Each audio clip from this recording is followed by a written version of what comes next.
We all like to think we're in control, right? That we're in the driver's seat of our own minds. But what if? What if there are hidden puppeteers? You know, these invisible strings pulling on our thoughts in ways we don't even see. Well, today, we're going to pull back that curtain and take a hard look at the secret forces that are really shaping our decisions. So, let me ask you this. Are your decisions really your own? I mean, think about it. It's a pretty big question, right? Every single day, from the coffee you buy to the people you trust, you're making choices. But are they based on pure, cold logic? Or is there something else going on behind the scenes? Well, let's find out. You know, the classic way of thinking, especially in economics, is that we're all these super rational people, that we carefully weigh the pros and cons for every big decision, especially about money. But it turns out that's not the whole story. Researchers like Dan Ariely have shown that our so-called rationality, well, it's a lot more fragile than we'd like to believe. All right, let's dive into our first hidden puppeteer. It's this fascinating thing called anchoring bias. And get this, it shows how a totally random, completely irrelevant number can secretly control what you think something is worth. Sounds crazy, doesn't it? Okay, so here's how it works. Our brain, it can be a little lazy. It just grabs the very first piece of information it gets, usually a number, and holds on to it like an anchor. And then every other judgment is based on that first number, even when we know it's totally meaningless. There's a brilliant experiment that shows just how powerful this really is. The setup for this is so clever and simple.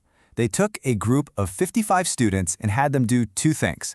First, write down the last two digits of their social security number. Let's say yours is 59.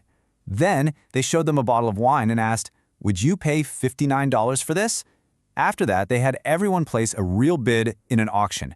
Now, that social security number, it shouldn't matter at all, right? It's completely random. Or is it? Okay, get ready for this because the results are just wow. Take a look.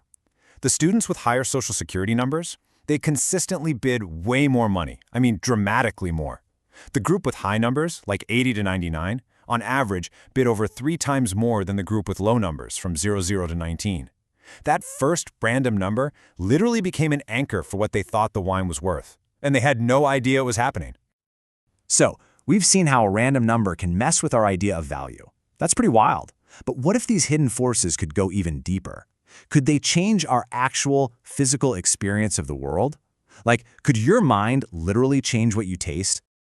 All right, for this next one, imagine you're offered a free sample of some new craft beer. Sounds good, right? But here's the catch. It has a secret ingredient, a few drops of balsamic vinegar. Now, the experimenters split people into two groups. One group drank the beer first and was then told about the vinegar. The other group was told about the vinegar before they even took a sip. So, what do you think happened? Remember, it's the exact same beer for everyone. The only difference is when they found out about the vinegar. So, which group do you think ended up disliking the beer more? Does just knowing something in advance actually change the experience? Well, the results were totally clear.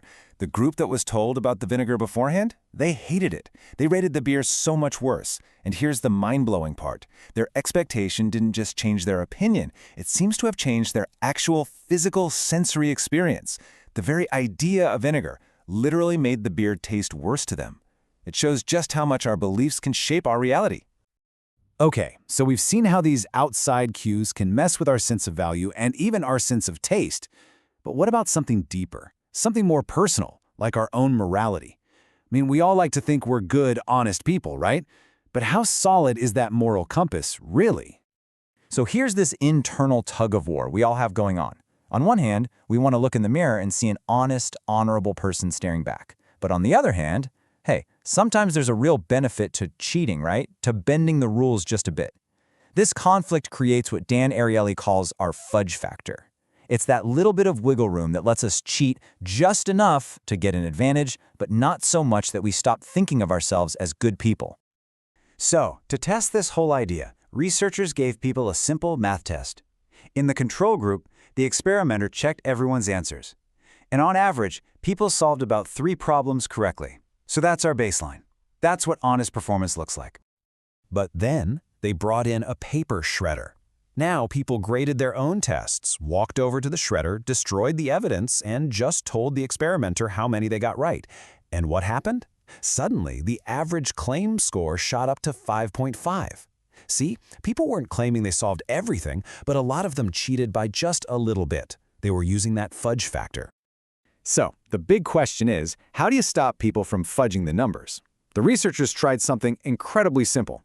For one group, before the test even started, they just had them sign a statement that said they understood this was under the university's honor code, which, by the way, didn't even exist. And the result?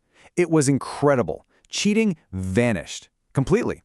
The average score dropped right back down to the honest baseline of 3. Just that tiny little reminder of their own morality was enough to snap everything back into place. So let's recap. We've got anchoring, which messes with our sense of value. We've got expectations, which can literally change what we taste. And we've got our own flexible morality, which lets us bend the rules. These are some seriously powerful, invisible forces at play here. And the key thing to remember is, these aren't just random mistakes. They are systematic, predictable patterns in how our minds work. And that's the thing. This irrationality we all have, it's not random and it's not senseless. It's systematic. We do it over and over again, which makes it predictable. Anchoring, expectations, the fudge factor. These are the hidden puppeteers we've been talking about. But here's the most important takeaway from all of this. Learning about these biases isn't supposed to make you feel like you're just a puppet. It's the exact opposite. Because once you can see the strings, you can start to do something about them. You can start to recognize, hey, wait a minute, is that price angering me? Or is my expectation about this person changing how I see them? Just being aware, that's the first giant step toward taking back control. So, I'll leave you with this final thought. Now that you know that your brain has these predictable little glitches, these strings that can be pulled, which one of your truths are you going to question first?